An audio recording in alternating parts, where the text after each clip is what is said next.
under fading skies.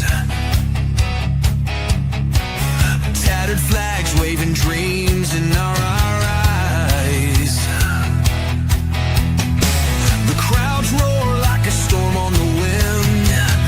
We're the underdogs fighting again.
What's going on, guys? Good evening. I hope you guys are enjoying the weekend. It's your boy Steve, and of course, it is Saturday night. That means it's time for Stateside Footy, and I hope you guys are enjoying that weekend. I know it's hot as balls out here in the great state of Michigan. Not enough AC can cool me down, so hopefully this goes well. I don't know what else to say. All right. So, of course, tonight is the third place game, the bronze medal game in the World Cup. And, of course, my boy Adrian here in the chat is saying that he's just done watching a boring game. Apparently, a 6-4 match in the third place in the bronze medal game is considered a boring game. I don't know, man. When you score 10 goals in a game, I don't know if that's necessarily consisting of boring, but it is what it is. I hope my English homies are actually okay over there because they actually absolutely had a meltdown this week. Not as bad as our meltdown, Trey. And joining me tonight is an extremely, extremely talented content creator and one who, listen, I've enjoyed his work. And I decided to see if he wanted to join the show tonight to talk a little bit about player development. And he said yes. So I'm thankful for that. Trey, good evening. I hope you're doing well. Hey, thank you for having me. So a little bit about me, and I'm so grateful to be here. I played soccer my whole life, been involved in the game since I was a youth, all the way through, in the college. I played a little bit of club college.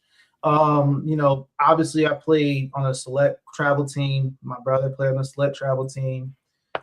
He went down to IMG actually. So, we've been around high level soccer for a long period of time. So my period, I grew up I was born in the 90s. Played soccer through the 90s, early 2000s. So everything I'm seeing, everything I talk about comes from my personal experience, someone who's dramatically invested in this growth because I want to see us as a country become better at this sport because it's the world sport, right? And how are we going to be the best country in the world if we don't represent well on the world stage?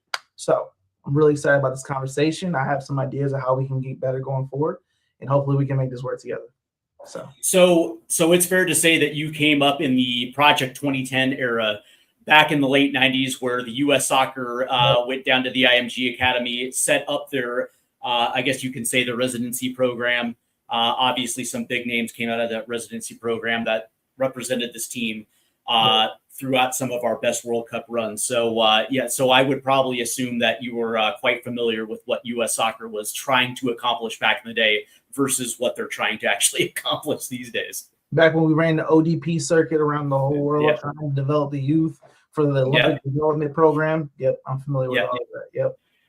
Yep. All right. So, Trey, I'm sure you noticed this, but our meltdown, I guess you can say our U.S. men's national team meltdown, obviously it happens every single cycle, and it doesn't necessarily matter it doesn't necessarily, the timing is always the way this happens, where we go out of a World Cup and everybody's looking for a reason to blame the U.S. Soccer Federation for the fact that we can't seem to get over that hurdle. For many years, the cycle was always the first hurdle in the knockout rounds. With the extended tournament now, it's always now the second hurdle. We can't seem to get past that, and everybody seems to have an opinion. And I got to be honest with you, I actually enjoy the conversation, and it doesn't necessarily matter if you're knowledge at ball, if you're not knowledge at ball. It seems like there is enough people that actually care now, that want to see this team get past that hurdle and get back into the get into the upper echelons of world soccer. And the interesting thing is, where the way that I look at it from the Project 2010 era, where we didn't necessarily have the youth participation necessarily to potentially facilitate getting into, I guess you can say, the quarterfinals and beyond. Now we're 30 years into the future.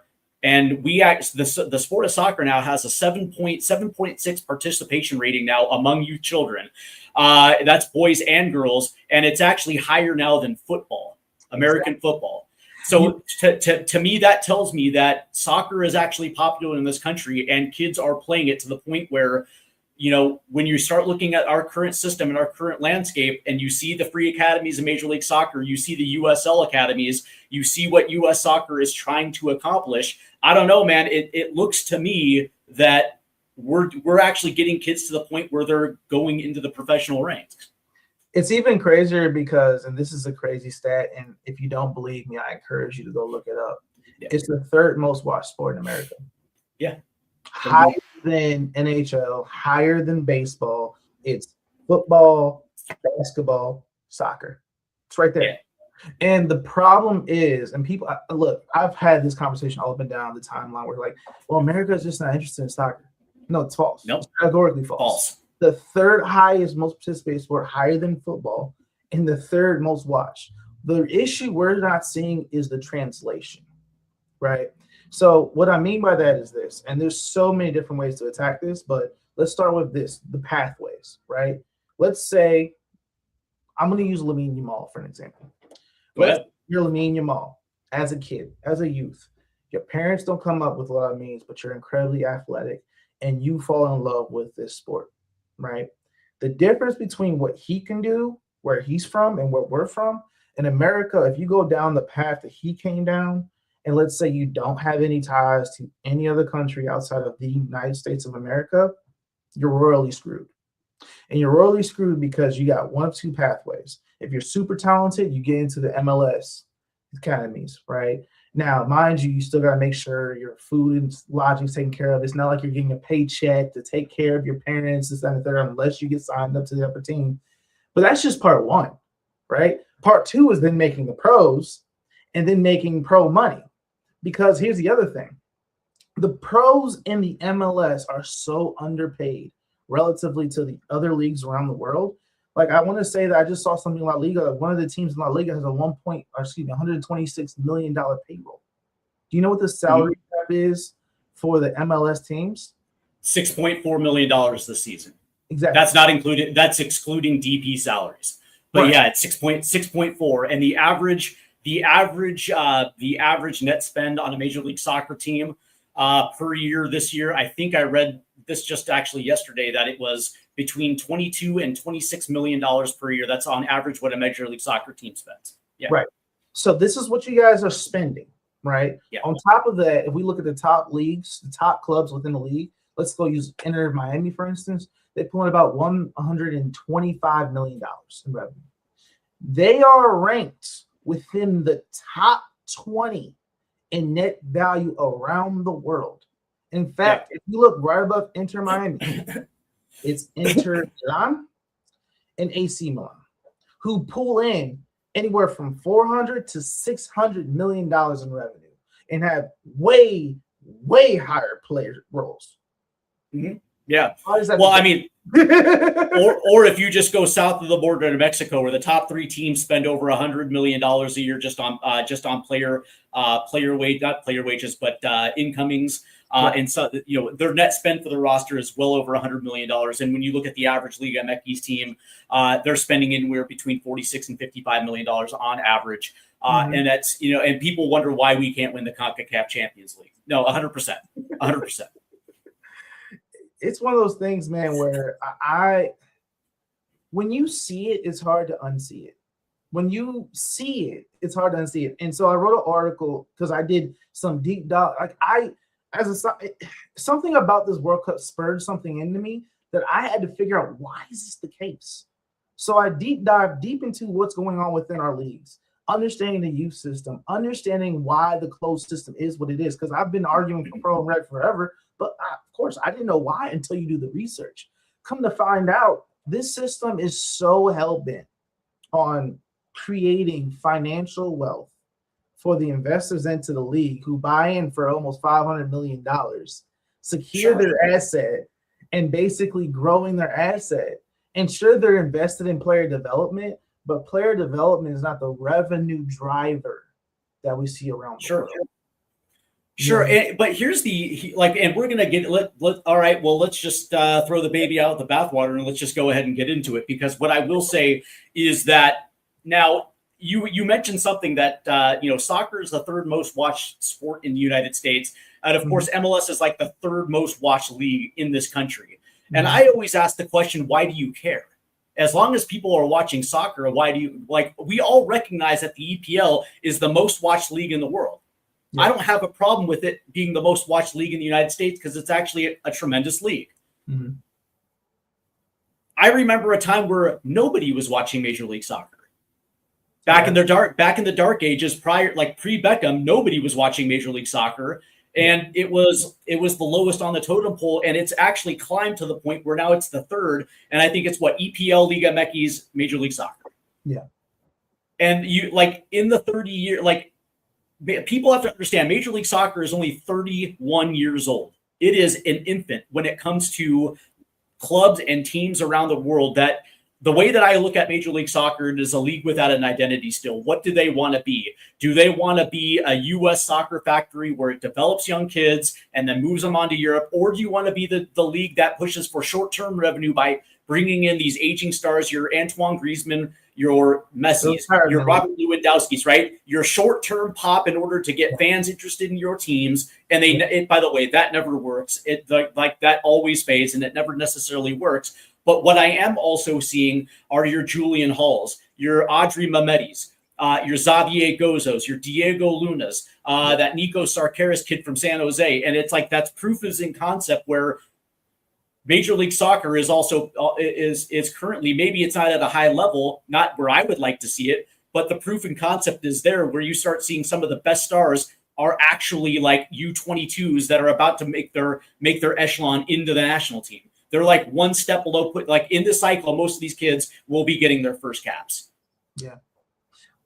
It's interesting because when you look at what the MLS is, it's a necessary evil. I saw some people were saying, well, maybe I should just boycott the MLS and not watch the MLS until they have pro route. That doesn't solve the problem. That does not solve the problem. In fact, I saw recently that there's conversation now coming out of the U.S. Federation centered around potentially going towards pro I saw that. Because of the conversation we're having. So what we're doing is fundamentally helping change the problem. Because the reality, I would hope so. Yeah, me too. And the reality is, I want you guys to all look up the NASL case against the MLS. If you know what that is, let me explain to you. Then, so this happened in 2017, right? The U.S. and I think we talked about this before. The U.S. Soccer Federation has to be the driver of anything that happens with soccer. In one of my videos, I said, if they really want to see change, the U.S. Soccer has to sit down and basically set up a system when the MLS and the USL, which is coming up, can have a loan system and work together, because that's the only way you're going to get pro and rel that makes sense, if those systems can work together across the board. But the U.S. Soccer has to drive that because they have the legal authority of setting the standards of who's Division 1 and who's Division 2. That's what you have to understand. That was the NASL legal case, because what happens is U.S. Soccer stripped NASL of its Division II status. They then Mhm. sued because they thought that this was essentially basically they thought it was a monopoly situation and Right. lost. That it violated the antitrust. Yeah. That's exactly right. And when they lost, that essentially cemented MLS as the number one power in soccer. And the U.S. Federation said it that way. So again, U.S. Soccer Federation has to be the driver of the change. My hope, and I've created a couple of solutions in my mind, is there's some sort of player loan system or some sort of governance of operation between the two, from the stance of the USF coordinating good behavior between the two, because they're the only one that's going to dictate how this moves forward. Well, the problem with that is Major League Soccer created MLS Next Pro, right? Because if you remember, their second teams were in the USL. Yeah. And they did it for a reason, to stifle competition. Yep. And to take away revenue sharing between the two, right? Major League Soccer did it for a reason. It wasn't the I'm going to pat myself on the back, look what we're doing, these free academies. It wasn't for that. It was because they're trying to put the USL out of business. But you mentioned something that's interesting. Here's the problem with that as well too, is US Soccer has stopped being a governing body years ago. And I want to tell people that there is a marketing agency called Soccer United Marketing, and it is a MLS-owned marketing agency that handles the negotiating deals for U.S. Soccer, and it also, I actually found this out, negotiates deal for the Mexican Football Federation as well too. They also handle marketing for CONCACAF as well too. And so here's the thing. The current TV deal for the United States Soccer Federation is somewhere for the American TV market is somewhere around $50 million a year. Plus, you probably figure another 10 for the Spanish audiences, like with Telemundo and all that stuff. So you figure that just on TV alone, it's anywhere between 50 and 60. And then, of course, they have the sponsorship deals with Volkswagen, with Coke, and all this. So you figure per year, the U.S. Soccer Federation makes $100 million thanks to Major League Soccer. Mm-hmm. And that's also not adding the fact that Don Garber has a personal seat for life on the U.S. Board of Governors. The U.S. Board of Governors, a Major League Soccer commissioner, sits on the U.S. Board of Governors. And by the way, when people think that once he leaves Major League Soccer as commissioner, that he's just going to go away, he's still on the board of U.S. Soccer. He is a part of the committee that makes the rules that govern U.S. Soccer. And it's like, why would U.S. Soccer tomorrow implement Pro Rel when they have been bought and paid for by Major League Soccer now for 15 years? 14, 15 years. And it's like, okay, well, good luck with that, because they have a financial vested interest in making sure that Major League Soccer stays the same. Now, that's not saying that there's owners within Major League Soccer that understand that Pro Rel is good for business. They have, they understand, like there is a group of progressive owners that are willing to welcome it because they understand what it means for business. That competition really is what is going to drive the revenue, not this real estate bubble that Major League Soccer sits in. So how do we solve it? In all that, you never mentioned the MLS Apple TV deal. Well, allegedly, it's like the greatest thing since wrestling. You know what I mean? Like, apparently, it is sliced bread, apple pie. It is everything that's good. Viewership is up 69%. I don't know, because they don't release the figures. All you know is that it's a 10-year, $2.5 billion deal where they've relinquished the right to terminate the deal early after 2027.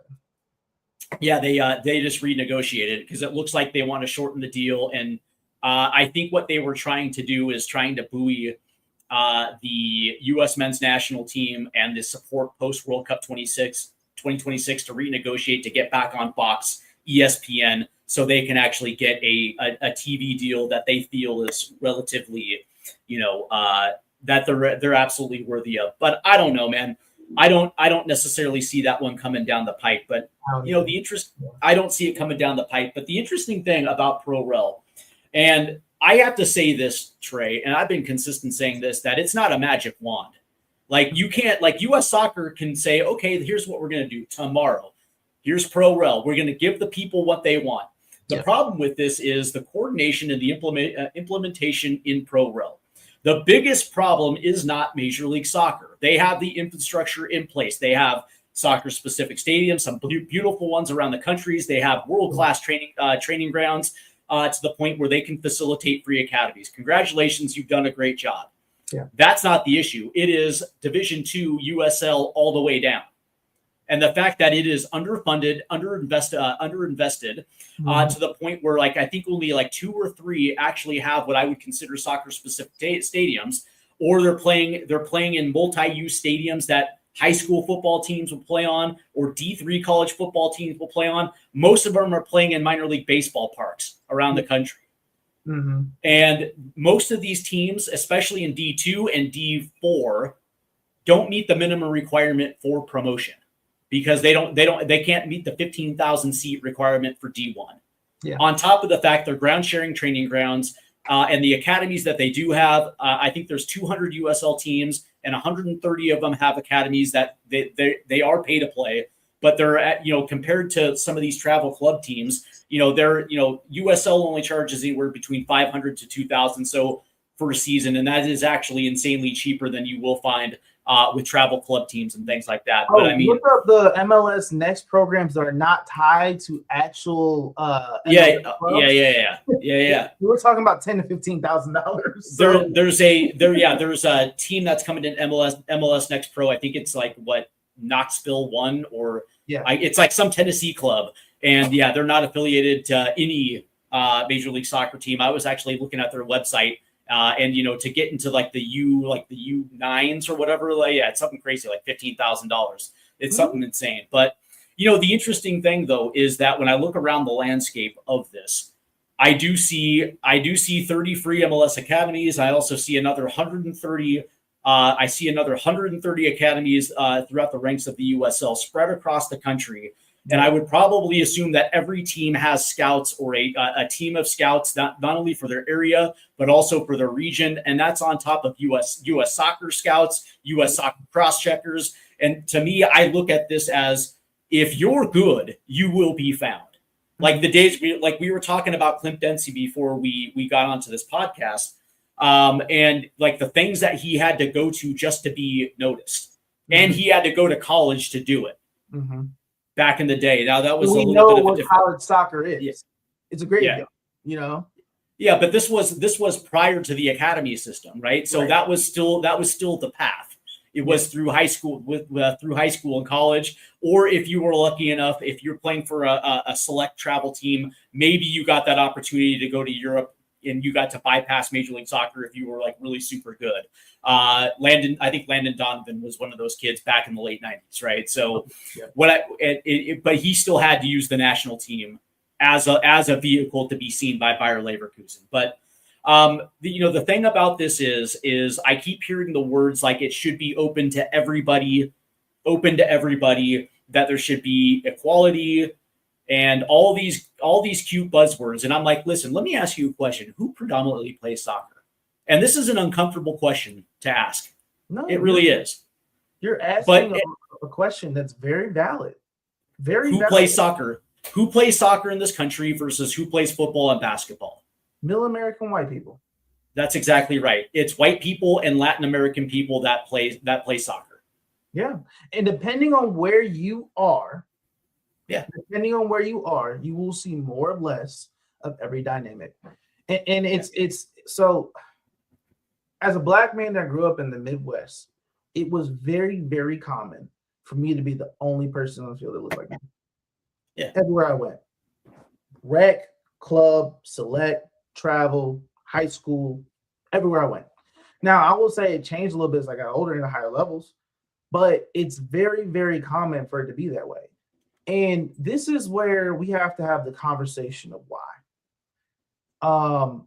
I think the reason behind that is because I'll go back to Lamine Yamal. And there's so many other examples, but sure. I'm tagging on to him because I really like him, first off. And he's in the World Cup. He's great. He's great. But The reason why the U.S. hasn't found their Lamine Yamal is because how would we discover them?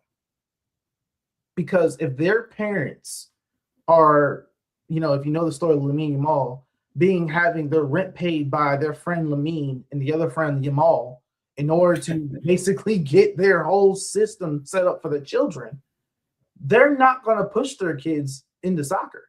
Why? Correct. Because at the end of the day, money. There you go. Money.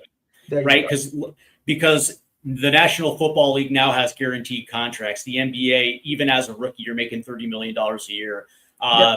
Major League Baseball still has guaranteed contracts, and if you even as a rookie on your rookie deal, by year 3, you're going to be making $15 million a year. There is an incentive to play, I guess you can say, our traditional sports, where still the average MLS player is still making what, $80K to $100K a year. Right on I saw was the average, right? Was right. 100, so it's yeah. Unless you're a DP, yeah. Which there's only what's that? 3 DPs a team times what? 30 teams? 30 teams, yeah. Come on. Yeah. And usually those are like players from overseas. Right. So here's the thing, right? It goes even further than that. Yeah. College, NIL deals, right? Yeah. Great pathways for these kids who have done really well to get paid from their talent. That's a great point. We don't have that for soccer. Why? Yeah. Because it's not a profitable sport. Now, why is it that college, which is supposed to be about development, is unprofitable? But if I go look at FC Dom, who's literally got a whole program set up to develop kids, to put them into academies so they can develop and get on the pro teams, is very much profitable. Because at the end of the day, the way the business model is set up, there is not one good way for people to collect the solidarity and training fees that are associated with player transfers, especially when you consider in the MLS, when a player signs into the MLS, they sign a deal with the MLS, the club first. Correct. Yeah, well, so the interesting thing, though, is like in the play, see, that's the thing, is like I don't necessarily know if pay to play is what's wrong, right? Because I do see a lot of young kids that are making that move from their travel club to Europe, right? They're bypassing the MLS Academy system, right? Which is why we just heard a couple days ago that U.S. soccer is like, oh, now all of a sudden pay to play is a problem. It's like, yeah, because they're bypassing Major League Soccer. Because if you can, you will, right? But here's the other thing, though, right? And this is my biggest issue, and I'm sure you can touch on this. Sure. Young players go to Europe, okay, to test themselves. Why don't our coaches? Because I think that's the problem. I think we actually have the worst coaching system in the world, because a lot of it is induced by incentive, right? So if you're with a travel club and you're in charge of the U15s, and you have a group of kids that are talented, and all of a sudden you have 2 seasons where you're absolutely beating the shit out of everybody, there's a good chance that you're going to get hired in to maybe a USL club, or maybe as assistant at with a Major League Soccer club. Everybody, listen, I'm not going to out names, but here in mid-Michigan, there are 8 select travel clubs in my area, and I know every single head coach. A couple of them actually do care about player development. I'm not going to blanket all these coaches, but a lot of these coaches don't give a damn about the kids. They are in it to advance their careers, and their systems are not. They're not, and I said this, right? It's like the idea to take an athletically gifted kid and actually make them technically gifted. That's not their priority. Their priority is getting to the next level. And so what's interesting is like, is it pay to play? Somebody said, well, then what about the incentive? I was like, dude, the incentive comes from the top. If the incentive comes from the top, and what's interesting about this is, and I always go back to Germany and I go back to Italy, because what's funny about this is I actually have, I wouldn't say he's a good friend, but I know somebody that actually was a part of a German academy. They have the best facilities, and they also pay extra for the best coaches that don't have a desire to move up, because the whole thing about that is developing first team players. And it is a factory. It is an absolute factory. And these coaches are there for one reason, to get them ready for first team football. And a lot of these are raw kids that have athletic ability, but what they don't have is technical ability. And for years in this country, we seem to have this thing about athleticism, because it's in our DNA. It really is. Athleticism, 100%. Michael Jordan is the epitome of pure athleticism in this country. LeBron James, whatever the case may be. But in football, that is like a quarter of the end development. You absolutely have to have technical ability, or you won't make it to the highest levels of this game. And me personally, I think it's coaching. And I think what's interesting about this is it doesn't come from the top, because there's not an incentive on player development in this country. And I don't think it has anything to do with necessarily the system, as it is that, listen, man, if you have an opportunity to go make $500,000 a year as an assistant coach, you're going to go do it. You know what I mean? You're hitting on something that's actually kind of reinforced the nature of pay to play. Yeah. So let me tell you this. You asked why our coaches don't go overseas to get training. Because they get paid. They get paid. I'm actually going to tell you, they do. They do. They get paid. So they actually have a couple of programs where coaches go into the Clairefontaine program and learn from those systems. Like there's systems where do that. They'll have coaches that have done that and then come back to Stateside. And you know what they do? They set up boot camps. They set up boot camps. They get into the MLS Next programs. They get into these programs where you do have to pay to play to get their knowledge, because their knowledge that they gain is part of the investment. For instance, a top tier program that's paying, or getting $10,000 a kid will send their coaches overseas. My brother's coach got sent overseas to Germany and he came back. But the reality is he got sent over there because there was an incentive from the club to send him over there. So now we're going back to pay to play. The only way for you to get access to these level of coaching is to pay. So I told a story on my page where I remember I was a winger growing up, right? So I used to be a lot faster and a little bit more technical, where I could hit two cuts and I'm past somebody.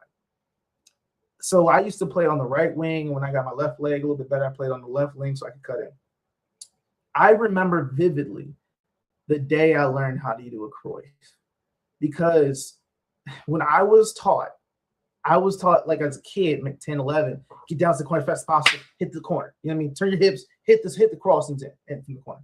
I was taught that. Imagine my surprise as an 11, 12-year-old, like, oh, there's another option. I can hit the Cruyff, cut back, go inside, and hit the pass on the ground to my man who's in there to tap in. Because here's the thing, right? We're not taught those things on the lower levels, on the middle levels. We're not taught those things. And on top of that, street soccer, when I was growing up, was not a cultural norm, right? How did you learn the crossover in basketball? You watched it on TV. You played outside. You saw somebody dribble behind the back. Now you're in the backyard practicing behind the back dribble, right? The MLS was not the greatest product and the most accessible product when I was growing up. The EPL was incredibly inaccessible. You had to know how to get access to it. In fact, I became a Chelsea fan early because I was like one of the only teams they would show, and I was a fan of Didier Drogba. You know what I mean? So it was one of those things that I understand. I will put it out there. This is very American. I understand. I got you. I got it. I respect it. I am looking for a club right now. I'll put it out there. I've had some Arsenal fans talk to me, some Everton fans talk to me. We'll figure it out. I see you. I see Spurs. You. Go Spurs. Look, and so the reality is, like, we talk about athleticism. That's American. That's the most American thing out there, right? I got a story to tell about that, but we'll get to that in a second. But technical skills. The reason why Spain plays like they have a hive mind is because they are born with a ball at their foot, But not just that, they're taught how to pass and move to create overloads in situations where it's 3v2 in certain sectors of the pitch and continually rotate to find the open space, find the man, read the game, read the flow. That's something that's not taught to us. Not only are the technical skills not taught to us, but the flow of the game is not taught to us early on. Driving back into that USA game, the thing that bothered me so much wasn't so much that we didn't have the heart. It's part of it. We didn't have the courage. What do I mean by that? There were several situations where, for instance, Belgium's closing out faster than any other team, faster and more aggressive. If we have the courage and trust in our teammates to play almost tiki-taka like inside of the middle of the pitch, we're through them. We're through them several times. The issue is, I saw so many times where we would have Chris Richards on the outside and he wants to play it inside, but he's basically scared of the ball getting possessed. We're swinging it back to the other side. We're trying to progress the ball forward versus attacking the middle quickly in transition, 1-2 passes to move the ball down forward. And it's things like that where it's like, I know you know how to do this. Like, I see you thinking about doing it, but it's the recognition of when to turn it on and when to turn it off, when to attack. I see him do it every single weekend at Crystal Palace. Right? He has it in his locker without a doubt. Like, you could see he's on the wing looking at the man hopping into this space, but he's like, am I going to be able to get into a position where I can get the ball back and move forward? Or does he have someone else to pass the ball to after I pass it to him? Or is it going to get lost here? Now they're in transition. It's one of those things where it's like, we have to get on the same page. And that's going to come from experience and growth and things of that nature. Yeah. But one of the things that bothers me, it feels like, especially looking at this men's team, that the only way they get that experience and growth currently is going overseas. Yeah, I would agree. And we saw this back in the days of Jurgen Klinsmann as well too, where it's like, listen, if you want to excel at the highest levels, you have to get out of Major League Soccer. And he said that to everybody. That he said that to everybody, and he was pissed when guys came back to Major League Soccer. Essentially to close out their careers where you felt like they still had time left over in Europe. But, the interesting thing though is I think you hit it right on the head. It is the teaching of the flow of the game, but also allowing kids to be brave and allowing kids to try shit, right? Where it's like coaches these days, some, like, again, not all, but some coaches are like, as a center mid, you need to have 30 touches. You need to complete 15 passes, whatever the case may be. Yeah. Like, nobody gives a shit where those passes go. It's like, were those 15 passes backwards? Were they side to side? Were they backwards? Were they progressive passes through? Like, what of these passes? Like, if you're number 10, it's like, I would love for a coach to say, hey, listen, don't rely on me. If the space is being closed down and you're being essentially doubled by a CDM and a center back, figure it out. Yeah. It's like real-time problem solving that, is going to it's like that old axiom, right? Where iron sharpens iron. Well, the only way that you're going to learn problem solving in real time is by solving that problem. But it's like a lot of these coaches, like, okay, cool. So if somebody closed down the space, look for that guy that's behind you, right? So we're going to pass it back to our center backs. We're going to cycle it around. We're going to try it. We're going to try this, that, the other. And it's like, whoa. Let the kid be brave. Let's see if he can actually solve this problem in real time. And maybe that is splitting two defenders. Maybe it's actually finding that late box crasher that's coming off his right. That's coming into the box, right? It's like, let the play develop and let him figure it out in real time, because that's actually, at the end of the day, especially with forward positions, that is 50% of the equation. Being able to fight, being able to figure it out in real time. And listen, and this is no disrespect, like there's a lot of some of these young kids that are about to come through into the senior national team that, as of right now, probably don't have it, or have a little bit of it, but not enough. You know what I mean? Because they've been told. Well, no. Like, if you're a left winger, and what you like to do is drift a little bit centrally to get on your right foot. But if somebody comes in and closes down that space, what's the first thing that they do? They look to pass the ball backwards. Yeah. It's like, all right, whoa. Okay, so that's closed down. We're gonna try this again. It's like, what are you doing? Attack the end line. Like if you can't cut in on your dominant foot, you still have another foot. Attack the end line and play something in, or create some space. And that's why it's funny. I always give Matt, like everybody gives Marcus Rashford shit, but it's like, what's funny about it is like when he's on the left wing, he is the king of creating his own space and just playing something in. He's just like, whatever. I've been banging the table for him for this World Cup because for me, it's like, especially that first game they played, when he came in, he creates instant offense for his ability to be creative out there by himself. Like when you look at Aaron Gordon when he comes in, Aaron Gordon or Gordon, whatever his, excuse me. Anthony Gordon? Anthony Gordon. I said Aaron Gordon. Somebody correct me on that while, but I keep saying Aaron Gordon. Let's play some hoops, Aaron Gordon. I think Aaron Gordon's about, Yeah. Anyway, point of the matter is when Gordon got in there, the thing that he did well was pace. Like he was going to outrun and basically pull the ball downfield. But did he have the creativity to really create in that final third? He'll give you a cross, maybe a pass back. Now we got everyone up in that's numbers game. Now we have numbers in the final third. But outside of that, he wasn't really creating too many opportunities. We saw him get a goal, and I was happy for the fact that he got a goal because it kind of took away a little bit of that narrative. But, I mean, honestly, at the end of the day, I don't know if it was a great signing by Real Madrid. So we'll see what happens with that situation. I mean, it's going to be fun to watch. I never thought that Anthony Gordon would be playing in La Liga for, a Spanish giant, but I guess desperate times call for desperate measures. But I get the impression that you are a pro rel guy. I am just a skosh. No, I am too, and I've been consistent by saying that I'm pro rel because I think it's great for business. I am the eternal capitalist.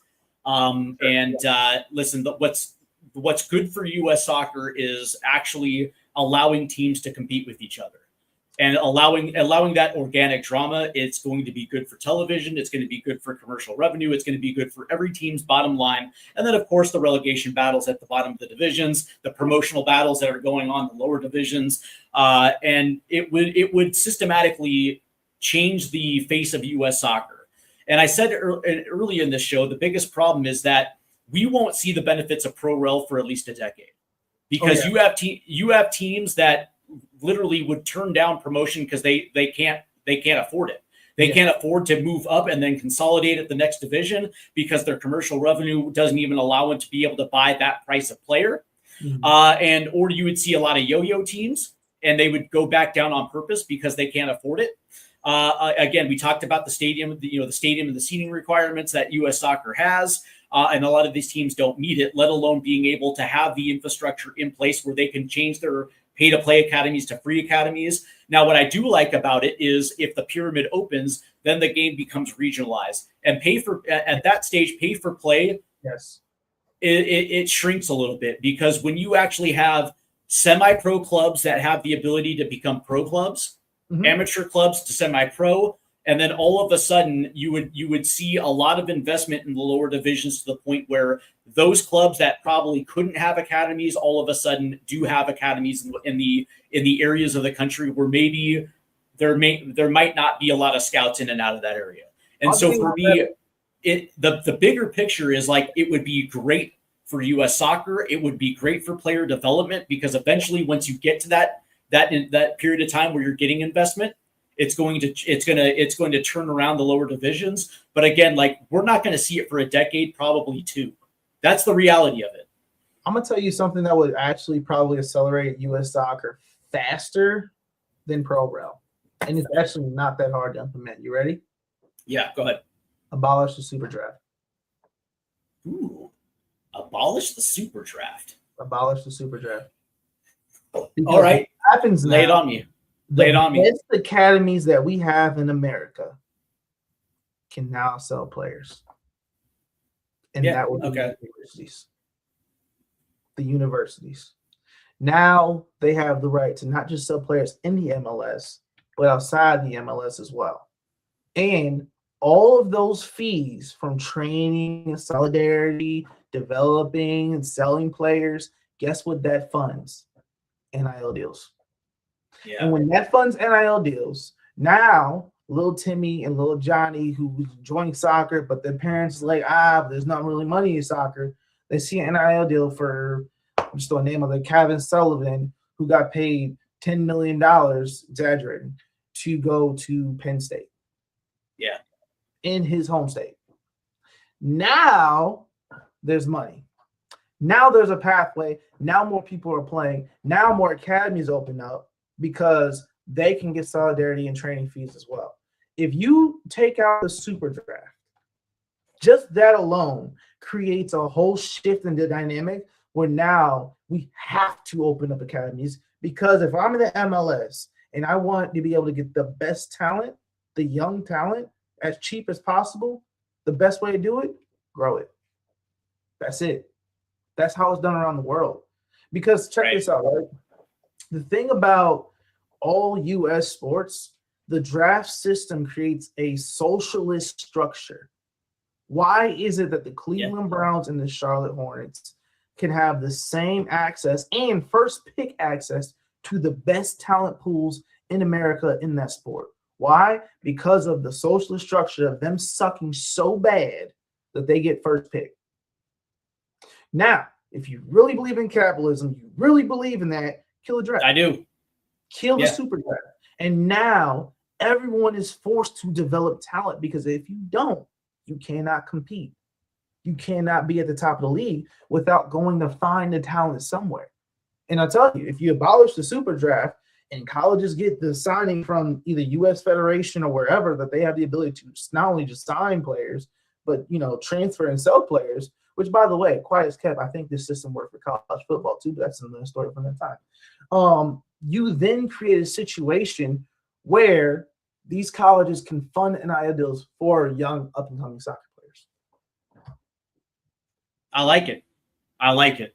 Because under the current system, there's no incentive for MLS teams to develop players. I can count 5 right now on my hand that do a good job. The New York Red Bulls, Philadelphia Union, FC Dallas, Real Salt Lake, Seattle does a very good job. That not only do they cultivate and scout talent well, they move in through their academies, they play in their MLS Next Pro team, and then they give first team opportunities to those that show the most promise, and they do a good job of selling them off. Yep. They do a very good job of selling them off. But the interesting thing is, under the current model, because commercial revenue is everything to a lot of these MLS soccer teams, because that's the thing. It's like when you pay damn near $1 billion for a franchise and you have to build a training facility and you have to do all of this, you want to see a return on your investment. So that means you're going to be chasing those DP players. Inter Miami got Freedom Park down there in Miami, right? Yeah. Right next to the old Orange Bowl, which is now, I guess, Marlin Stadium, whatever they're calling it now these days. But that being said, they didn't get into the business to develop players. No. They got in the business to be, essentially the flagship team of Major League Soccer. So they absolutely have to continuously push the envelope when it comes to great players. And same with LAFC, same with the LA Galaxy. And so what's interesting about this, you have teams that understand that their academy is a source of revenue for their teams, and they're able to enhance their transfer budget when it comes to TAM players, when it comes to DP players, and that is the way that's the way the path forward. But the current structure does not incentivize youth development. The 3 Canadian teams are notoriously terrible at developing talent. Come to think, seriously, if you're CF Montreal, why aren't you doubling down on your academy? Because you're sure as hell not spending. So your entire first team should be under the age of 22 every single year, and you should be churning out these players, and every other year you should be selling one abroad, and you should continue to do it. Yeah. Because if you're not going to be competitive by spending money, then what are you even doing in this league? You know what I mean? There's no incentive, and a lot of teams are chasing short-term commercial gain by selling their tickets, by selling the Chicago just brought in Robert Lewandowski. It is to sell tickets and sell Chicago Fire shirts with his name on the back. That is what the priority is for a lot of these teams, because there is no incentive structure for them. Like to them, their academy is just like a tax write-off. Like they don't care. Dude, you are hitting on something that is like the crux of what's wrong with American sports. And I think about what Pochettino said all the time. The culture of pro sports is not to win. It's not there, right? I mean, if it was, right, I live in Charlotte, North Carolina. I don't know how well you keep up with the NBA, right? Oh, the shitty Hornets, the constant, hey, we're going to draft a really good kid and then we're going to keep him for 6 years and sell a lot of tickets off his back and show promise to the fans. But when it comes time to pay him, we're going to ship him off. Those Hornets? Yeah. Yes, here's the sad thing. This is not even the same ownership that drafted specifically LaMelo Ball, right? They sold the team a while ago. But the beautiful thing is when you're in a closed system like the MLS, the NBA, the NHL, and all the American specific sports leagues, you don't have to be good to make money. Correct. All you have to do is sell hope. The Cleveland Browns have never won anything. I'm from Cincinnati, Ohio. I'm a Bengals fan, so I talk crap to them all the time. The Cleveland Browns have never won anything. You lay off my Browns. You lay off them. I'm just messing with you, man. No, I'm just messing with you, man. I'm from Seattle. You're good. I do like the Browns, though, but yeah. I got a couple players I like over there, but regardless, the reality is they've never won anything. They're Correct. Still worth almost a couple $1 billion, right? Yeah. Why? Oh, well, someone says the apparel. No, I promise you, it's because they get a revenue check from the TV deal, and because they're part of the closed net club that is the NFL, and there's like a false, scarcity that's created within that. There's only so many teams. There's never going to be more unless the owners add more. They get increased value. It's supply and demand. So the issue with soccer is that the system that is in the MLS does not exist anywhere in the world, but exists because the cousins of other pro sports in America have shown their value. It's the whole reason the Super League conversation came up in Europe, because they were seeing what's going on across the seas, and they tried to bring it over there, and everyone and their mom was like, you better not. So basically, it's one of those things where in order for us to drive change, we have to continue this conversation and call out the BS culture. We cannot continue to support this socialistic billionaire boys club, which is pro sports in America, in the same way without saying, oh, we want high level competition.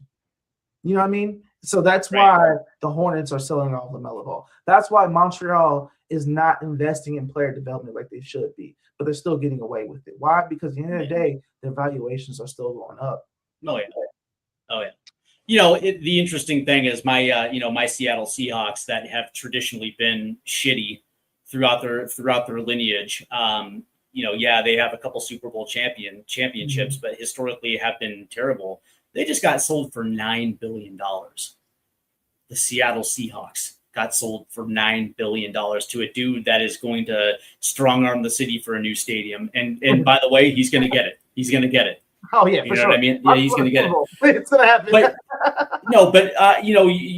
What's interesting about it is that you're absolutely right. And when you look at MLS's real estate holdings, it's north of $26 billion now. So you look at the cities that they're building in historically, especially in the areas in which they're building these stadiums. Mm-hmm. The land value of these stadiums that they're sitting on are worth millions upon millions of dollars. Like MLS did it, like expanded correctly. Like if you can give them anything credit for it, like they're not run by dummies. And they're not run by dummies. I'm sorry. I was gonna say though, but it is because of the closed league system, nobody gives a shit about the regular season anymore.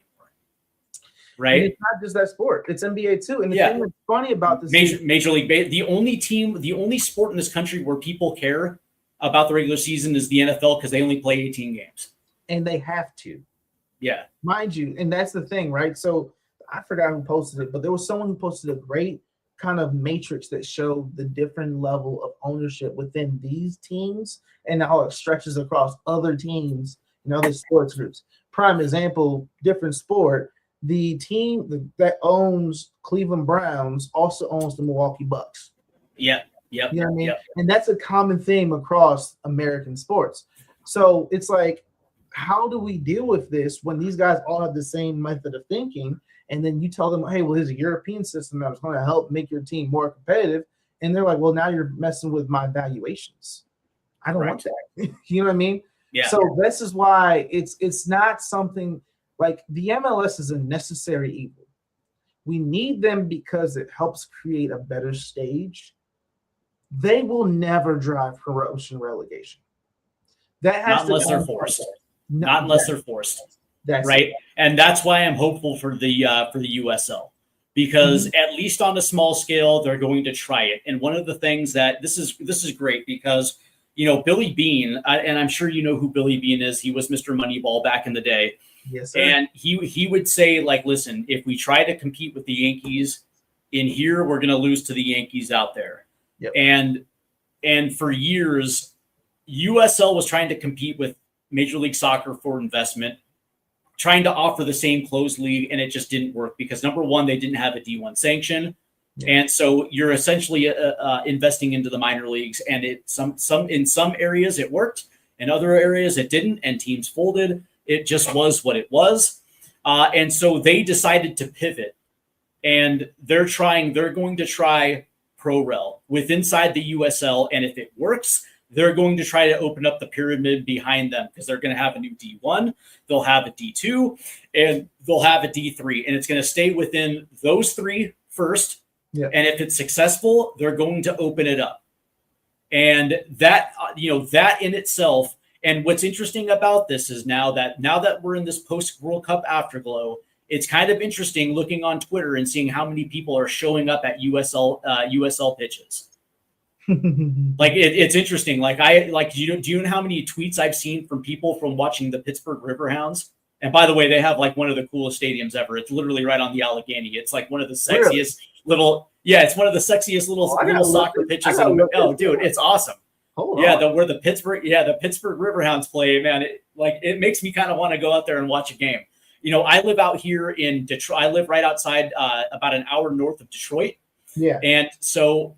Like I've been down to Kezar Stadium and Keyworth Stadium in Hamtramck to watch DCFC, Detroit City, and they have a cool little following to the point they're getting a new stadium now. They're going to make the jump up to D1. Yeah. And what I'm hoping is that it works. That's what I'm hoping. And what I'm also hoping is that they also pivot off of initial American investment and call European clubs, those multi-club ownership groups over in Europe, and say, hey, listen, it's going to be half the investment that you would in Major League Soccer, and we have an open system here. And now all of a sudden you can buy one of these clubs, whether it's in the D1, whether it's in D2 or D3, and now all of a sudden you have a feeder club of U.S. talent that you can sell to your parent club. Or if you want to bring him into your loan army, you can do that. Or if you want to move them up the chain to one of your other clubs. Let's say you have a guy that owns a Premier League club, but he also owns one in the Belgian Super League. And he owns one in France. Now he owns one in the United States. And all of a sudden you have a scouting department of the price. Yeah. And all of a sudden you have that multi-club investment in your league. Yeah. And that is something that Major League Soccer does not have. They have dudes that own you have dudes that own the Dodgers and the Cleveland Browns, and they own Austin FC or whatever the hell it is, right? So David Tepper owns the Panthers and Charlotte. Yeah. You know what I mean? Yeah. Yeah. First off, let me just say this. Anyone who hasn't looked, you check out these Pittsburgh Riverhouse Stadium. It's absolutely gorgeous. It's sexy, man. That's sexy. This is fire. Like, I'm almost a fan, but I can't be a fan of anything Pittsburgh related. You know what I'm saying? Who dates like okay, I see. So I got you. No, it was when I moved to Michigan. It was tough. It was tough, kind of rooting for Detroit-based teams because I'm like, damn, I've been living in Seattle pretty much my entire life, and so it was that. But once the Sonics were ripped, it became easy to become a Detroit Pistons fan. I got one question for you. This might determine how the rest of this evening goes. All right. You better not be a big blue guy. Oh no. Oh! No, sir. Right here on the side of my neck, and then right here, I got a big, beautiful cougar. Of course, I'm Washington State all the way, man. Live the day for the Crimson and Gray. Go Cougs. Fire from here, man. It's OHIO all day. So. I remember when I moved here, and I was casually dating this one chick that was a fan of Michigan State. And she was like, "Who are you going to root for?" And I was like, "I don't give a shit. I really don't." Because I didn't grow up here, so I like it's not my rivalry. And if you ask me to root for a team in the Midwest, Notre Dame, that's it. You know what I mean? I got feelings about that. I respect it. Yeah. I got feelings. Well, dude, I was 12 years old when I saw Rudy for the first time. Yeah. Give me I had that naive kid. Yeah. I'm gonna go to Notre Dame thing after I saw that movie, and of course, I was never going to Notre Dame, right? But you know, it is what it is. But yeah, so. Go ahead. Yeah, like that's what my hope is for the USL, that they start getting multi-club investment from overseas. Mm-hmm. And their D2 and their USL's D2 and D3 start becoming factories, academy factories for their parent clubs overseas, because it gets them to you're going to get a kid that's going to be that starts anywhere between 7 and 9, and then all of a sudden, by the time that they're 15, they're going to get their move over to the Belgian Pro League or the Swiss Super League or whatever it is, and all of a sudden, not only does USL have a pipeline and a factory for talent that are going overseas, but also their leagues are competitive and ProRel works, and all of a sudden, fans they start cannibalizing fans. And those fans that might have been Charlotte FC fans, now they're going to go, go up the road to, I don't know. Is there a team in Chattanooga? I don't know. Not Chattanooga, but yeah. But there's a couple. And here's the thing, right? So there's one more issue that kind of interferes with that point. All right. I love it. All right. The FIFA regulation on where players can transfer. And this is the thing. So I posted a video on this, and I got a lot of the wrong message, but that's X nowadays. When you're tied to a country with no external ties to that country, you cannot leave before you're 18. A lot of people have said, oh, this guy did. No. They did it because of different exceptions. Everyone that's on the U.S. nationals team had exceptions. They had to. Well, they had to have a tie to the EU. Right. Yeah. So I think Christian Pulisic was a good example of this, right? Because he couldn't play in Germany until he was 18. He couldn't play in England until he was 18. So it made no sense. But what ended up happening was, because his grandfather was Croatian, he was able to get a Croatian passport, and he was able to play youth ball for Borussia Dortmund. Right. You're absolutely right. Gio Reyna was the same thing. His, I think it was his grandfather was Portugal. I got a Portuguese passport. Well, he was born in Sunderland. He was born in England. There you go. Yeah. And then, for instance, Weston McKennie, Tyler Adams, all had U.S. government service members as parents, so they grew up overseas and got the early exposure. Even going back to Christian Pulisic, his early exposure was because his mother was a teacher in like a transfer system. Well, she was working in England, and that's how he discovered the sport. So it's like, the issue is with that system right now, like me as an African-American man from the United States that does not have any familial ties that I know of. Yeah, I couldn't go. I can go overseas. You know what I mean? You can go overseas. A lot of Americans who are Americans, foundational Americans, cannot go overseas and leverage that loophole until we're 18. So it's correct. Like there's So if I was a young kid coming up in the U.S. system, I have an American passport. Congratulations, but I can train, but I can't play for a youth team because I have zero ties to the EU. straight up. It would make no sense for me to go because even don't get me wrong. I would be training, but I wouldn't be playing. The training laws has some restrictions on that too, right? Because I gotta look up the whole details on it because somebody asked me about that. And there's FIFA, like a certain time that you can beat it. And it's FIFA. I think it's FIFA like Article 13 of the FIFA bylaws. Article 12. There you go. It was like 12 or 13, and all they have to do is just change it. That's it. Yeah. And it opens up Europe for essentially for everyone. Now, here's the thing. You can get an exception from like your country, but FIFA has to approve it. And that's something that they typically don't do. In fact, if people don't believe me, go look at the issue that they've been having down at the south border, because FIFA has been looking into the issue of Mexican players coming to the United States underage or going back to Mexico underage. And they've been heavily looking over the issue to make sure that's not happening. So I want to make sure people understand, like, there's reasons why we're heavily invested in the United States getting better at player development, because you can't just get up and go overseas unless your parent works overseas, which, again, not necessarily easy or the best thing to do.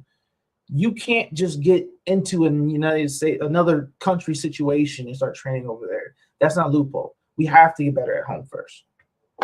So let's finish this up, because one of the things that I found interesting was that Mexico is now opening up I guess you can say a centralized, like, I don't want to say it's a, I don't want to say it's like a centralized academy. That's not the right way to say it, but it's like essentially like a centralized clearinghouse for the ability to identify and develop Mexican talent.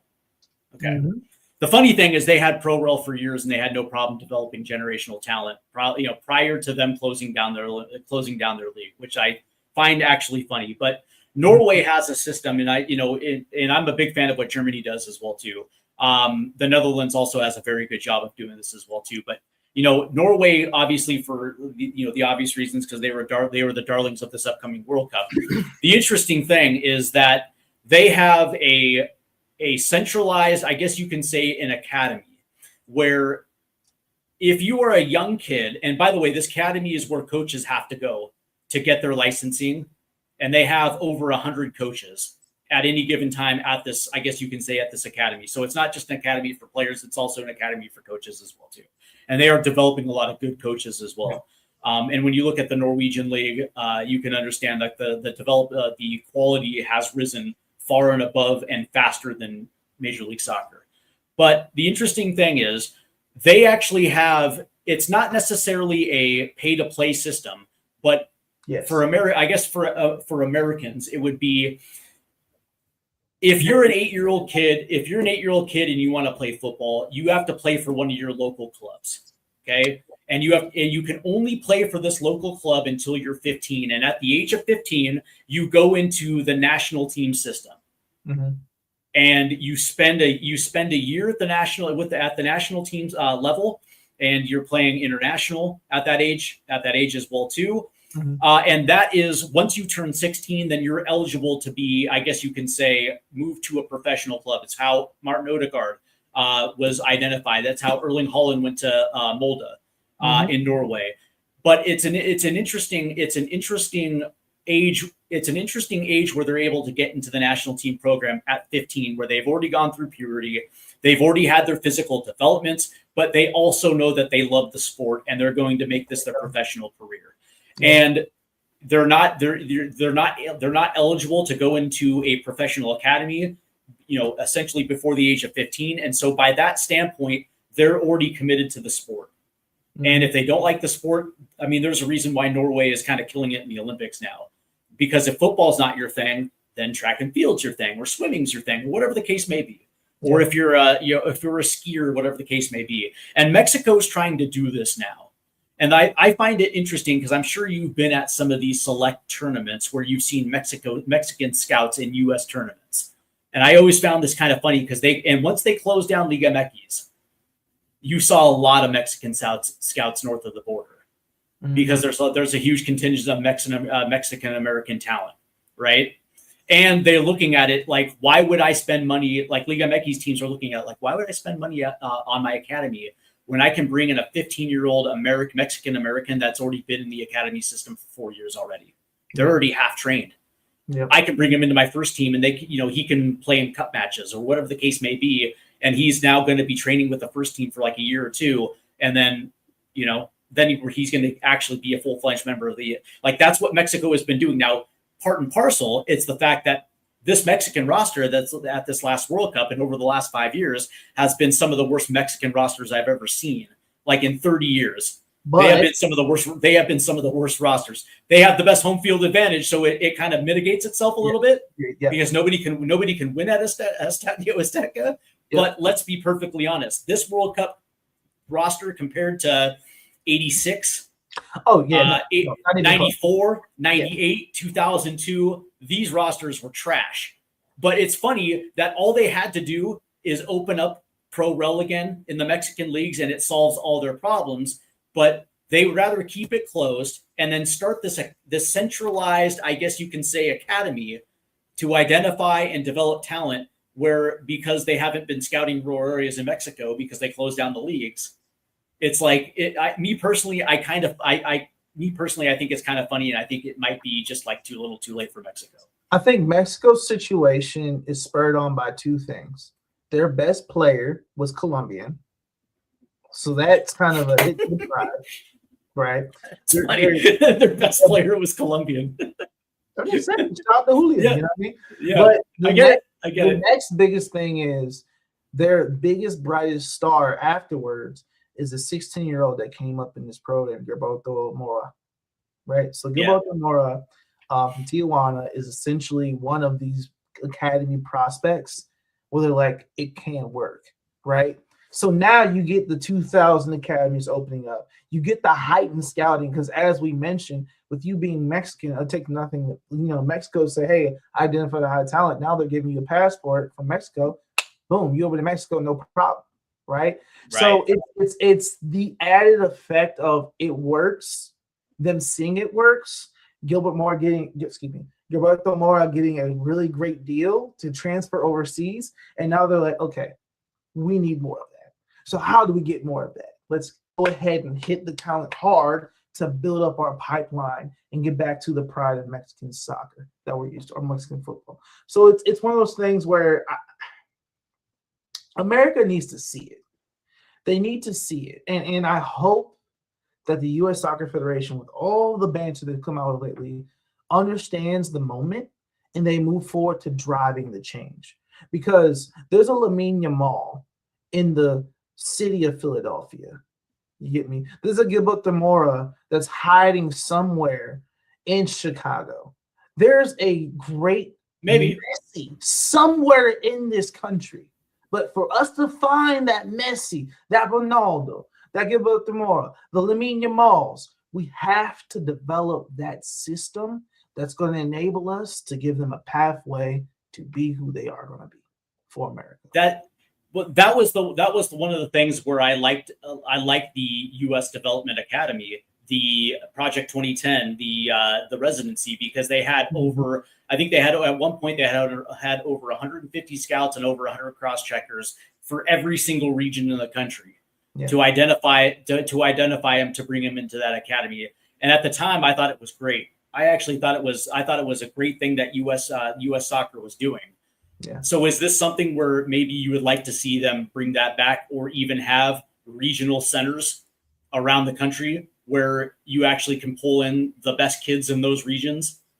I think absolutely that's a great idea. I think any way we can incentivize development at all levels, it's going to help us. So that can start with opening up those centers, bringing back the ODP program and other programs similar to that nature that focalize on growth and development at the youth level all the way up. Creating programs where essentially, taking away programs that disincentivize youth development and open up youth development. I stand by that abolish the super draft policy. I think that has to come from the U.S. Soccer Federation, because what it does is it dynamically changes the structure of how we develop. Now you can't just have your pick of the litter from a closed talent pool that always phones up to you. You have to go and scout. You have to go find talent. You have to, because you only got so many player slots that you can go grab somebody from overseas. Where are you going to get the rest of your players from? You know what I mean? Mm-hmm. So I think when they make those subtle changes, that opens up the system. I think we're going to see better players coming up. We'll have to. I certainly hope so, because the way that I look at this right now, that Major League Soccer is not going to change unless they're absolutely forced, and U.S. Soccer is not going to force the issue when it comes to Major League Soccer. So it's going to have to come from direct competition, and hopefully it's USL that does it. So, But that's the thing. You're talking like 10 years down the road, 15 years down the road until you see something like that, or fans just stop showing up to Major League Soccer games. You know what I mean? It's like what, if USL gets to a point where it's popular, because it's not that corporate feel of Major League Soccer, and it feels like it's a club game. It's like that authentic club feel that you get over in Europe.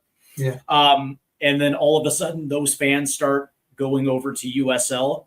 Yeah. That is something, like, I'll give you a good example. Like, I know this is kind of a shitty example, but it's still an example nonetheless, right? Like back in the 70s when the ABA was, I guess you can say, a rival with the NBA. And by the way, this is an NBA that was pre-Bird and Magic. This was pre-Michael Jordan, and the NBA finals were on tape delay back in those days, right? Players, it was funny because players would routinely play the game, go home, and then watch the game that they just played in, right? So the ABA started siphoning off fans, and the NBA had no choice but to take notice, because the game was changing back in the 70s. And so what did they do? They merged. They took 4 teams and they merged. And that is like, they had no choice. And that's the thing. It's like, that would probably, like, I can potentially see that happen, where all of a sudden USL sees a spike in growth because at least they have pro rel between 3 divisions. And all of a sudden those fans started, those fans that were, I guess you can say, loyal to Major League Soccer, are now looking at this and decided to go check that out. They decided they liked it. And all of a sudden now they're season ticket holders over here, and they're not renewing over here. And Major League Soccer is forced to look at it. And then U.S. Soccer sits them down at that point. It's cultural.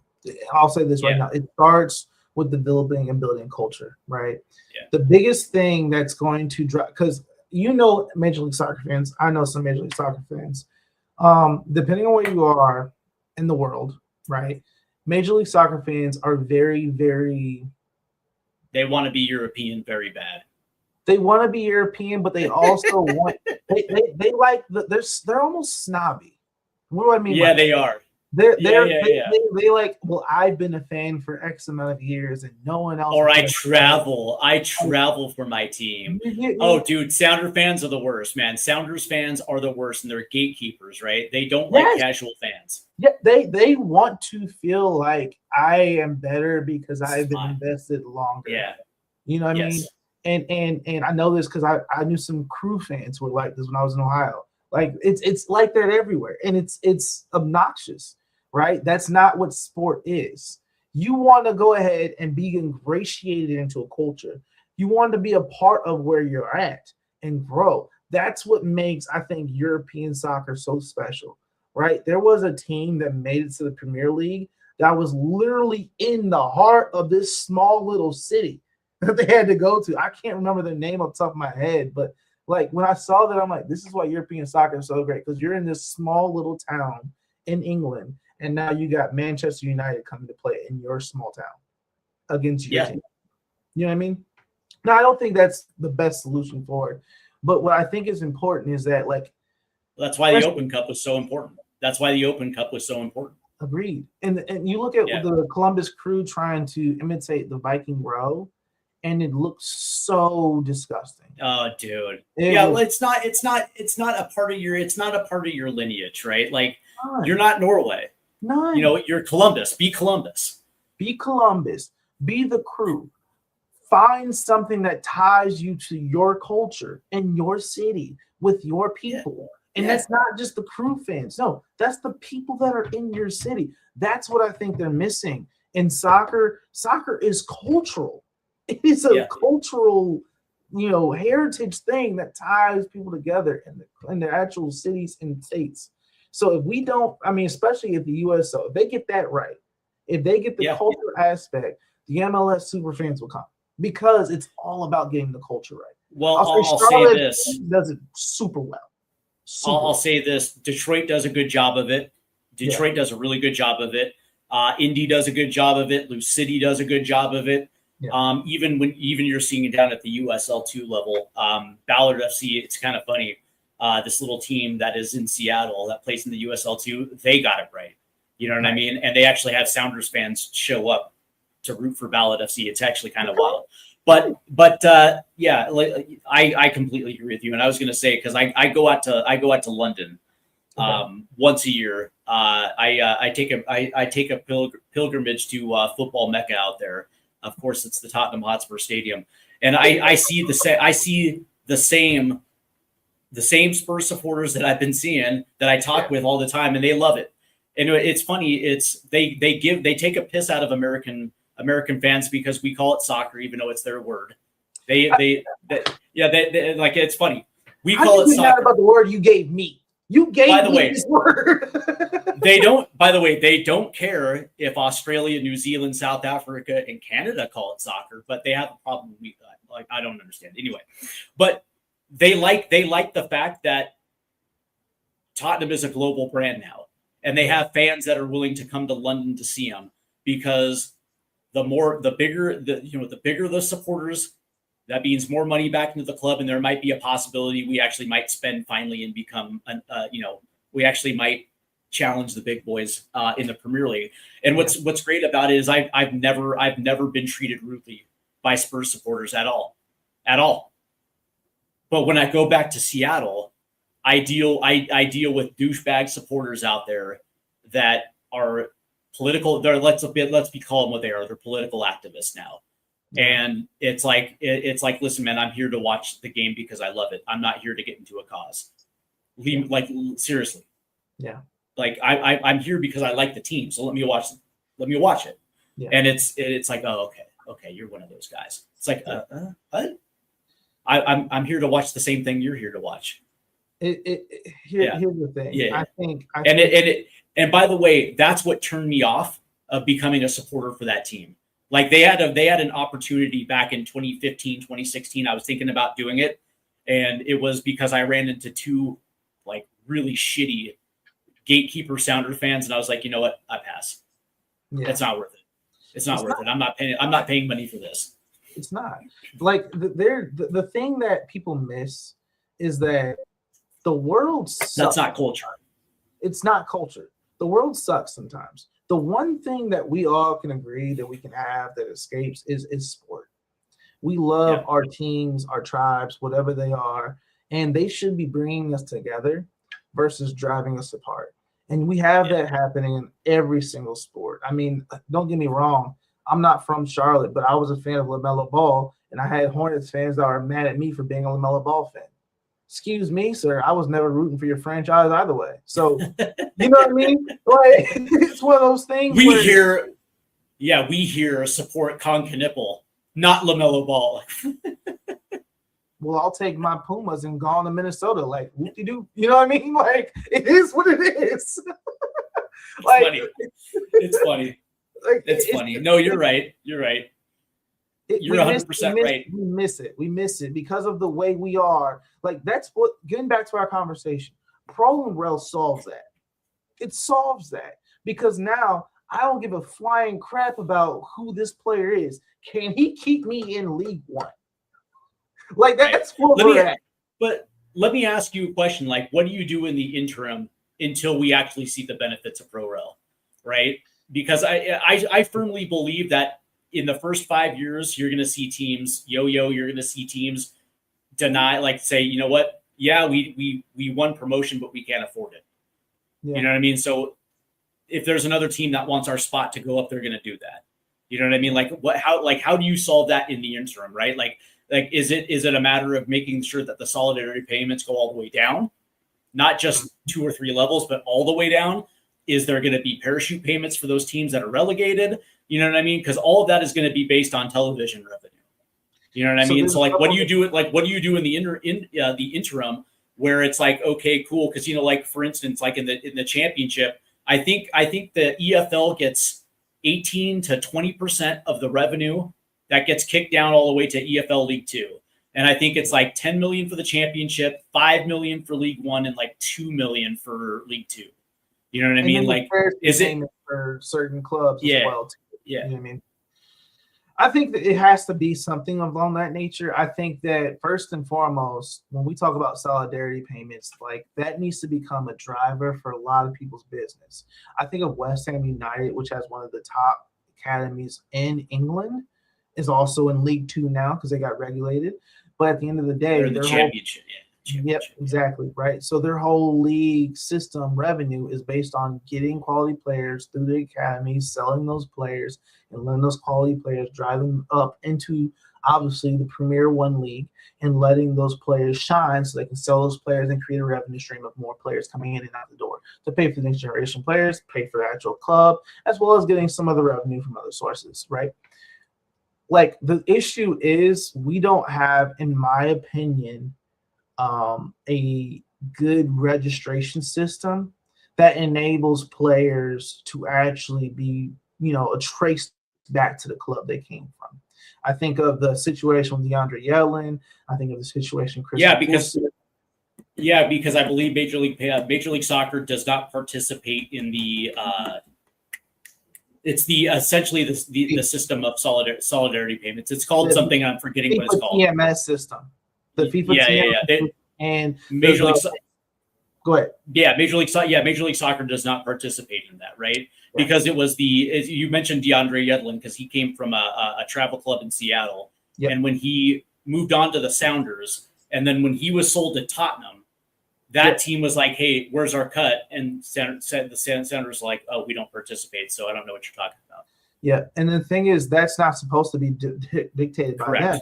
It's supposed to be on a player's EPP or electronic player passport, which basically shows where they were at from ages 12 through 23. Yep. Because what happens is, for everyone who doesn't understand FIFA solidarity payments, basically every time a player is transferred, the club that trained them gets a portion of a 5% cut from that transfer fee. And that determines based off of the years of development between 12 and 23. So if you basically had DeAndre Yedlin, for instance, at this club from ages 12 through 16, for those years, those are specific payment allocation they're supposed to get of that 5%. The same thing happened with Christian Pulisic with his hometown club, was supposed to get like $500,000. Guess what? MLS blocked that because they couldn't get access to that. So it's one of those things where like that's part of the problem right there. Yeah. You know what I mean? That $500,000 keeps a lot of kids in the club right there.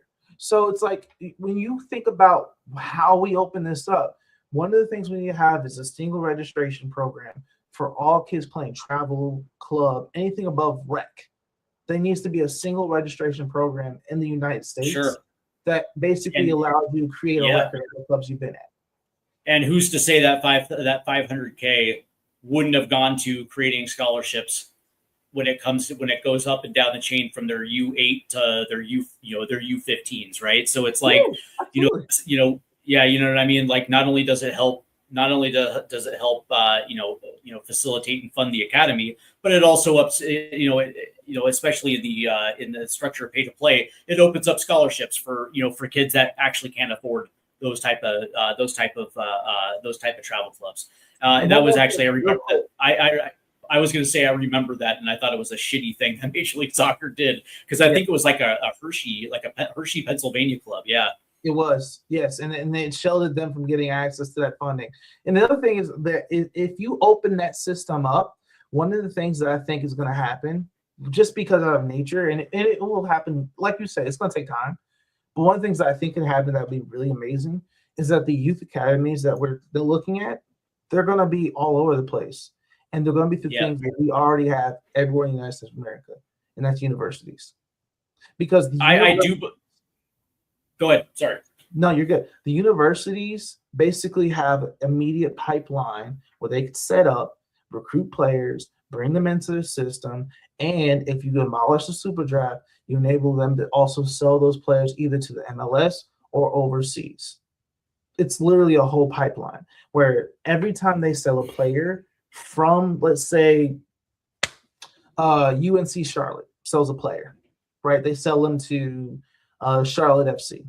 That sale payment helps fund the next kid that's coming in, or they sell it over to the Tottenham Hotspurs.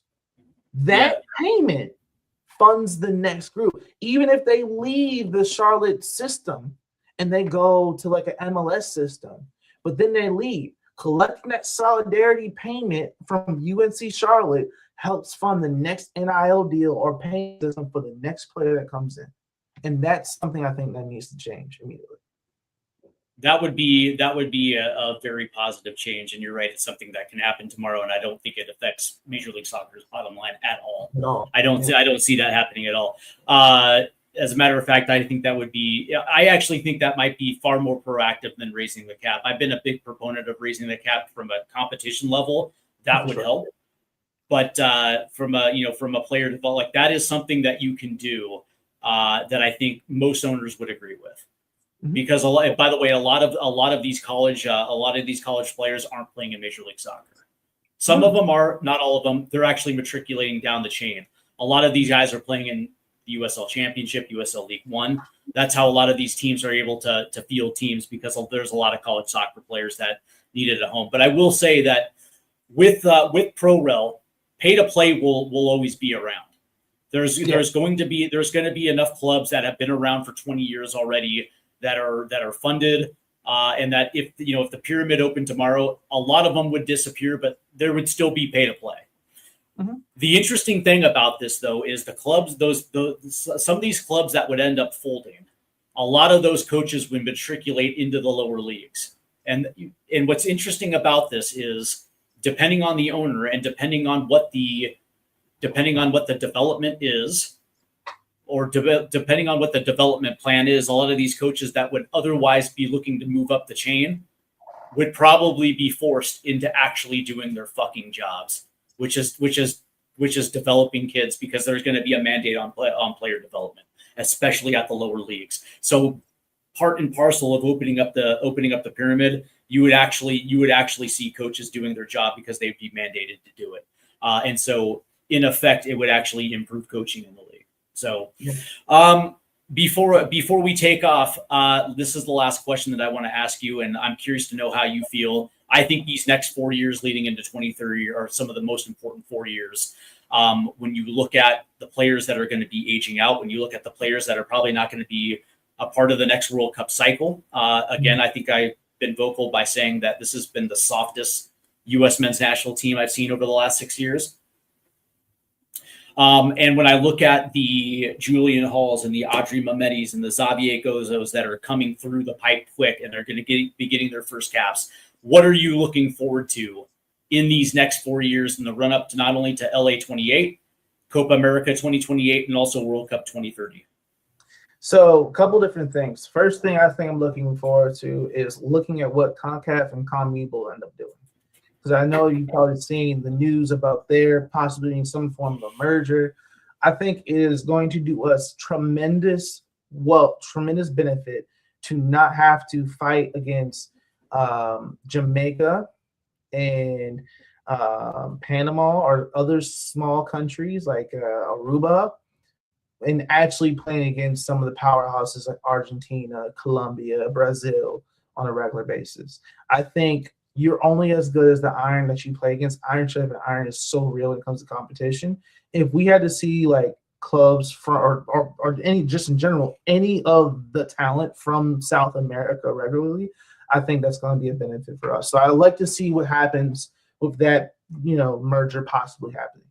Second, I'm very curious to see, I've seen a lot of these young players are signing early contracts where basically after age 18, they're looking to make that transition to Europe. I'm very curious to see where they end up in Europe. I'm going to be trying to track as much as I can. It's going to be hard, but hey, follow me on Twitter. I'm trying to keep people updated on it. But we'll see what happens, and I will definitely try and stay involved with, how the system changes in America. right now, if you guys don't have a chance, please look up how the pyramid is structured. There's change happening every single day. The youth structure just changed recently, where when 2 of the youth leagues merged, the one under the ECNL merged to form Division One or N1, basically. So how the youth structure changes is something I'm gonna be very interested to watch. But also how the youth is developing overseas, the ones that are signing those deals and going overseas at age 18, it's going to be super interesting to watch. I'm excited. As far as what I plan to see in 2030, I would love to see more of the youth, because obviously we're seeing an aging core, but I would love to see which one of the youth step up and break into that starting 11, right? We'll definitely see it at the Gold Cup. We'll definitely see it at, some of the other tournaments that we look at, the friendlies. Slowly watching to see which one of those youths, like the Calvin Sullivans, a couple other names out there, break into that starting lineup and make a difference. Because I'm excited to see if we actually have an opportunity to grow what our youth looks like, so that in 2030, we're here having a different tone about how we made it past, the round of 16. So. Yeah, I like it. I think I want to start by saying that Mauricio Pochettino has to come back for the next 4 years. I don't know how I forgot. Yes. Yeah, like whatever you have to do, like you've already shown a willingness to pay him $6 million a year in the run up to World Cup 2026. So money is not going to be a problem for the next 4 years. Yeah. But from what we saw at World Cup 2026, we scored 11 goals in 5 games. And we shattered our previous World Cup goal tally mark by, we tripled it, right? Yeah. And when you consider in World Cup 2022 under Greg Berhalter, I think we scored 3 goals through 4 games, which is a pitiful goal tally. We scored 11, 5 of those from set pieces, right? And when you look at what the job that Mauricio Pochettino did by taking the power away from the players, making them hungry to come into camp, and essentially taking away the complacency. You can't take away soft, but you can take away complacency, where they actually want to be there because they understand that if that not making that World Cup roster would be a travesty. That was a stroke of brilliance from Mauricio Pochettino and his staff. But I want Mauricio Pochettino to reshape this pool to his strengths, to what he's, to what, technically what is being demanded.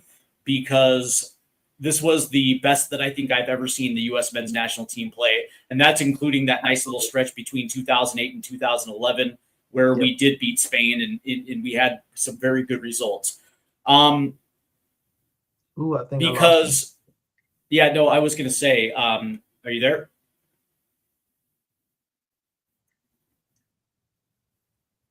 We lost each other. Oh, there you go. Okay. So I was going to say, sorry about that. So I was going to say that because we have a bunch of young kids that are about to get their first caps, and they need to be they have to be strategically brought into the national team. It's not like September, October coming up. It's like, okay, let's bring in 12 new players. It's like, that's not how it works. You're going to see a lot of the same dudes from World Cup 2026 in this next camp. Right, we have our first cupcake coming up in December. That is the perfect time in a low-risk environment where you can bring up these young MLS guys, these young MLS, I guess you can say, stars, getting them into the national team for the first time, and from that standpoint, you can bleed them into the guys that are coming back.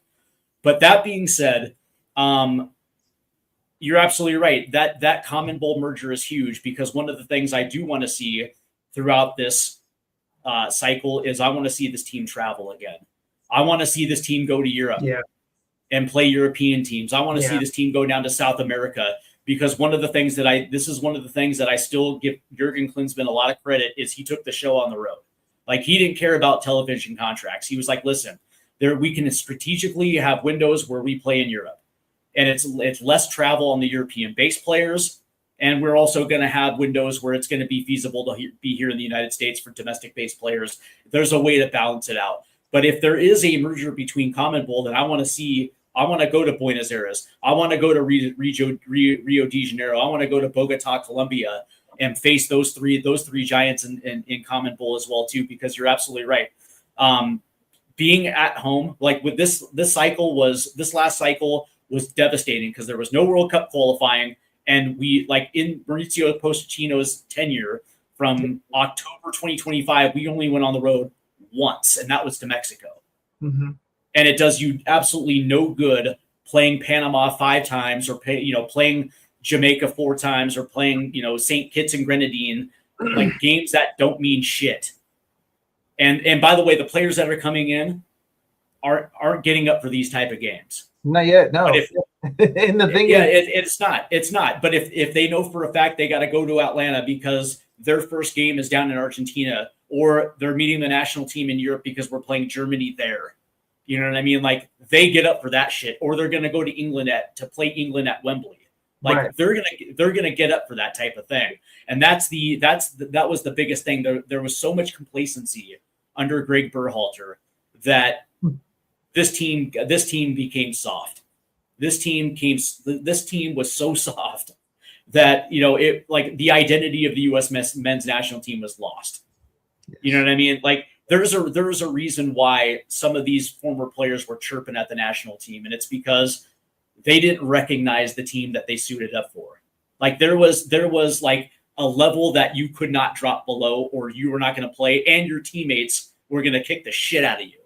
You know what I mean? Like, we don't do that here.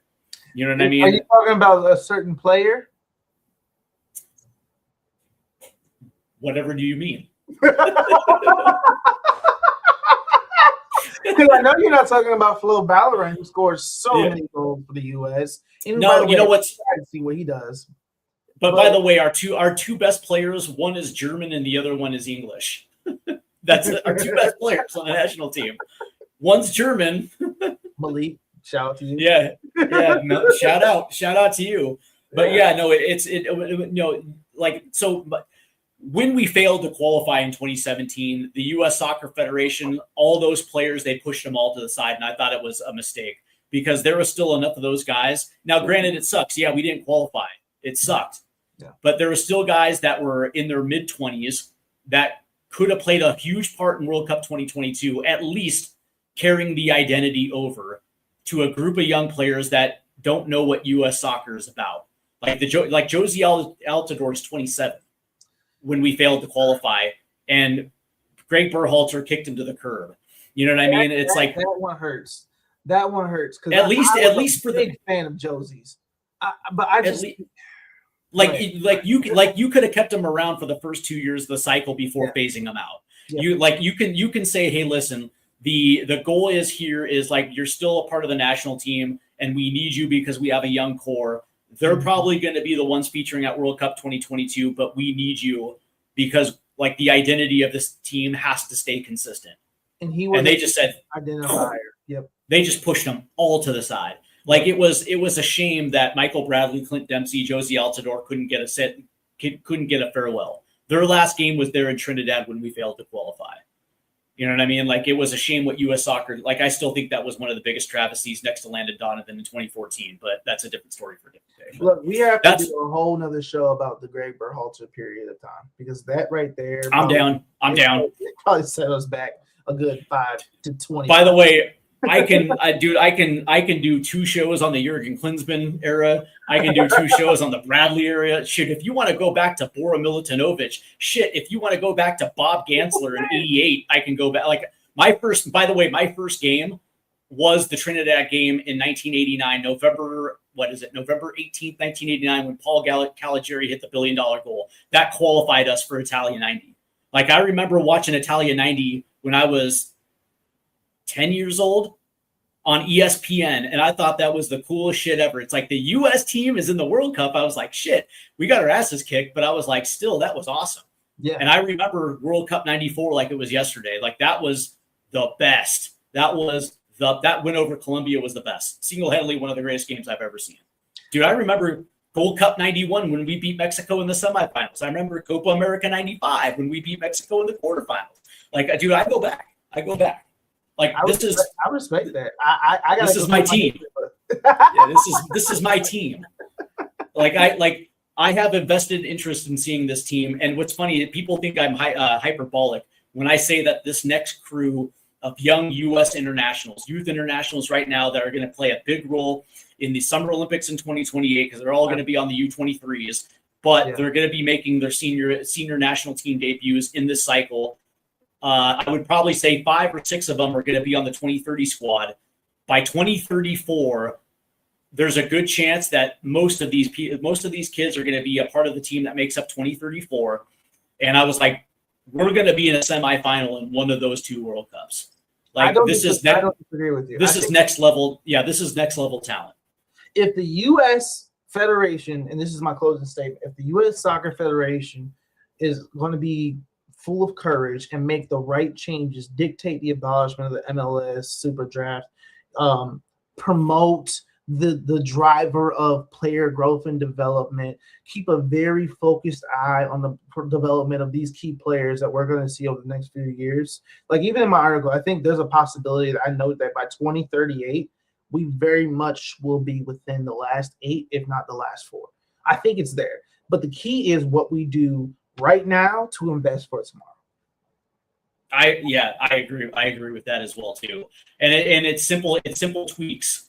It's simple tweaks that the U.S. Soccer Federation can do that would actually last 2 lifetimes. But my closing statement is that Christian Pulisic will be a part of the 2030 squad. I hate to say it, folks, but for those that came down hard on Pulisic, if he's still in Europe in 3 years, he'll be a part of the 2030 squad. And it is what it is. It is. It's Flo Balogun's team. He's 29. Yeah. I think Christian's going to be 30, 31. Yep. And then I think that's when, after World Cup 2030, that's when he comes back to Major League Soccer, when he's 30, 31. Yeah. Yep. Yeah, I can see that. All right, guys, that's going to do it for us, Trey. I want to thank you for this great conversation. We're going to have to do it again because, yes, I do want to have that conversation on the Great Berhalter era, because that was the silliest 4-year cycle I think I've ever seen. And by the way, the journalists that are covering not only Major League Soccer but the U.S. national team was literally the happiest they've ever been. Dude, I remember, by the way, before we close this out, I remember when Jesus Ferreira, Jordan Morris, it was Jesus Ferreira, Jordan Morris, Christian Roldan, and Paul Arriola had massive roles with the national team. And I was sitting there reading about how these are going to be transformative keys for the 2022 squad. And I'm like, huh? Like, don't get me wrong. I was happy to see a couple of my hometown Sounders on the World Cup squad. I thought that was great for the team. Yeah. But you're telling me that Jordan Morris, Jesus Ferreira, Paul Arriola, and Christian Roldan are going to beat the Netherlands? Okay. Roger that. On that note, ladies and gentlemen, thank you so much for having me. This has been amazing. Yeah. I look forward to doing this again, man. I'm Water_Trey on Twitter. Yep. Please follow me. I'm talking everything soccer, football, basketball. I love it all. So I love to talk to you. Yeah. And by the way, if you can carry a conversation on my beloved Seattle Supersonics, then yeah, I like, you're probably going to be my new best friend. All right, before we go, and by the way, I will put Trey's X link in the description of this video.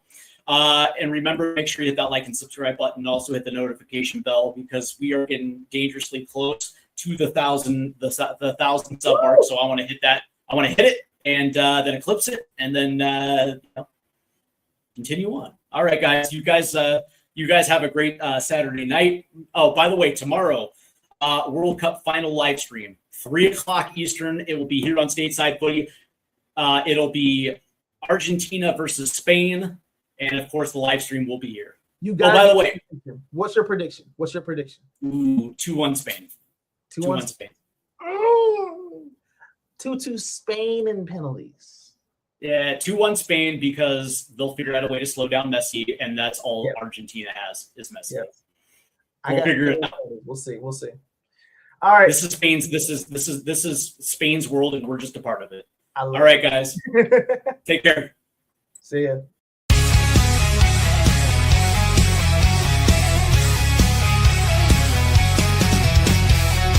Rusted goalposts under fading skies, tattered flags waving dreams in our eyes.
iron in the sun.